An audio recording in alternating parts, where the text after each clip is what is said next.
Halo, jumpa lagi dengan saya Vanessa Gafar dalam mata kuliah Pemasaran Internasional. Bahasan kali ini adalah tentang segmentasi, targeting, dan positioning.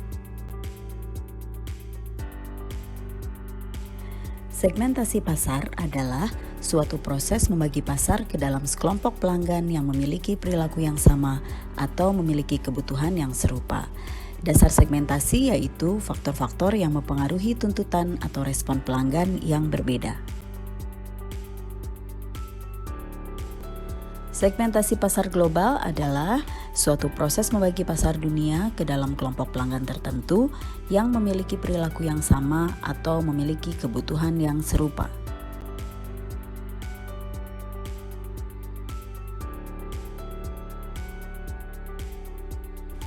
Nah, sekarang mari kita lihat dasar segmentasi, yaitu faktor-faktor yang mempengaruhi tuntutan atau respon pelanggan yang berbeda.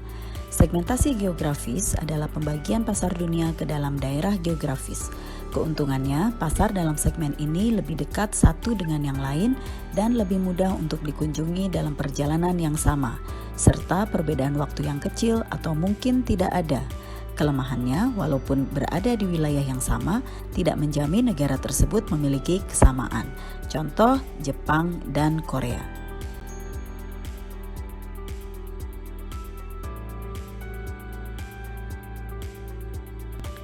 Dasar segmentasi berikutnya adalah dasar segmentasi berdasarkan demografis, yaitu berdasarkan karakteristik populasi yang dapat diukur seperti usia, gender, pendapatan, pendidikan, dan pekerjaan. Contohnya adalah bagaimana MTV mengelompokkan pasarnya berdasarkan usia.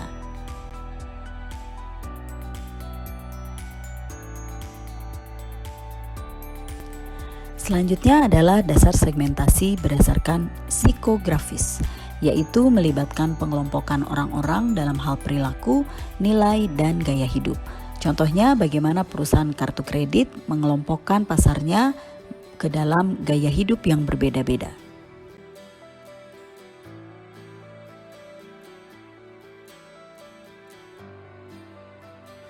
Selanjutnya, mari kita lihat contoh segmentasi berdasarkan psikografik yang dikeluarkan oleh Baker, Spielvogel, dan Bates Global Scan di 18 negara. Mereka mengelompokkan pasar mereka ke dalam 5 kelompok, yaitu strivers, achievers, pressured, adapters, dan tradisional. Jika kita lihat, masing-masing kelompok ini memiliki karakteristik yang berbeda-beda.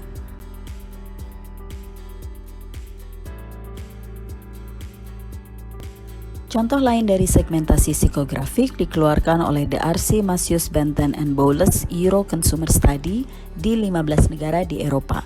Mereka membagi pasar mereka ke dalam 4 kelompok, yaitu successful idealists, affluent materialists, comfortable belongers, dan disaffected survivors. Lagi-lagi kita lihat terdapat perbedaan karakteristik dari masing-masing kelompok tersebut. Dasar segmentasi berikutnya adalah dasar segmentasi berdasarkan perilaku, yaitu fokus kepada apakah seseorang membeli atau menggunakan suatu produk tertentu, seberapa sering dan seberapa banyak mereka menggunakannya. Ini dapat dibagi menjadi usage rates, apakah heavy, medium, light, atau non-users, dan juga user status, apakah potential users, non-users, ex-users, regulars, first-timers, dan users of competitors' products.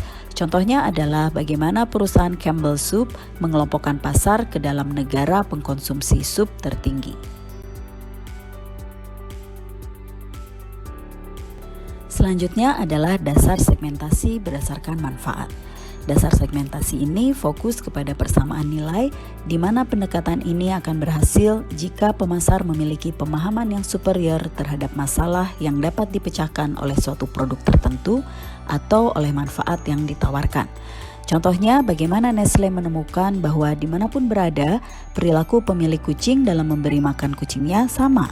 Oleh karena itu, diciptakanlah Friskies, makanan kucing kering.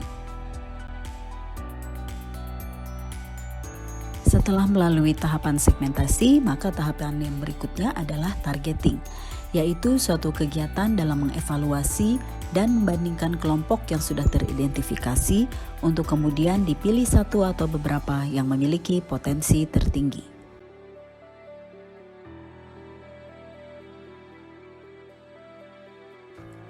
Adapun kriteria dasar targeting bisa dilihat dari ukuran segmen dan potensi pertumbuhan. Misalnya, rasio pemakai komputer di Amerika Serikat adalah 1:4, sementara di Cina adalah 1:6.000. Kriteria dasar selanjutnya adalah persaingan, seperti bagaimana Nike bersaing dengan Adidas. Dan kriteria dasar targeting selanjutnya yang bisa digunakan adalah kesesuaian dan kelayakan, seperti misalnya Pepsi dan Coca-Cola.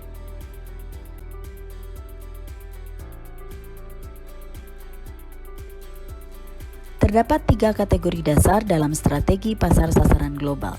Yang pertama adalah standardized global marketing, yaitu di mana perusahaan menciptakan bauran pemasaran yang sama bagi pasar luas yang terdiri dari pembeli potensial atau distribusi ekstensif.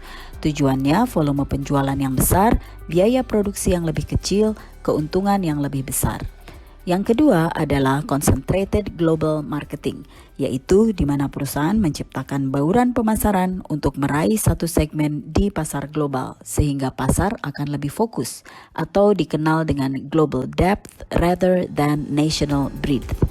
Yang ketiga adalah differentiated global marketing, di mana perusahaan menargetkan 2 atau lebih segmen market dengan bauran pemasaran yang berbeda.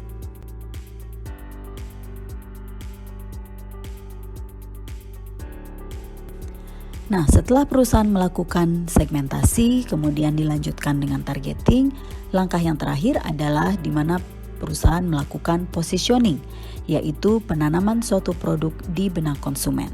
Adapun pendekatan dalam positioning global adalah high-tech positioning dan high-touch positioning.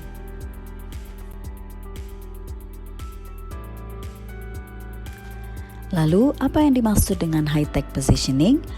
Yaitu produk yang dibeli berdasarkan fitur konkret suatu produk. Jadi, para pembeli biasanya membutuhkan informasi teknis.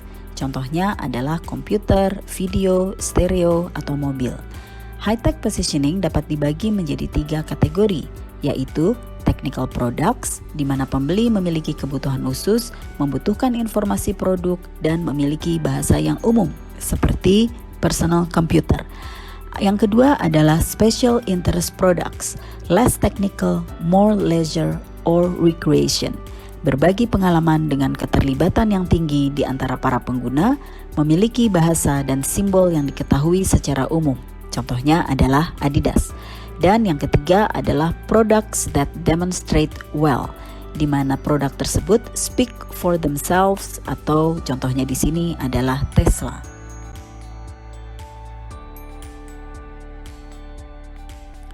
Selanjutnya adalah high touch positioning. Positioning ini lebih menitik beratkan kepada citra, sangat terlibat dengan konsumen, memiliki bahasa yang umum dan seperangkat simbol yang berhubungan dengan sisi emosional seperti kemakmuran, materi, dan romance. Positioning ini dapat dibagi ke dalam 3 kategori. Yang pertama adalah products that solve a common problem, di mana menonjolkan manfaat dari suatu produk. Yang kedua adalah global village products, yaitu produk yang memiliki kesan cosmopolitan in nature dan memiliki global appeal.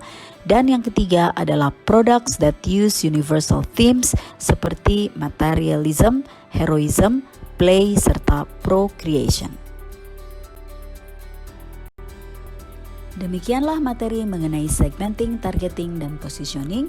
Sampai berjumpa di materi berikutnya. Salam!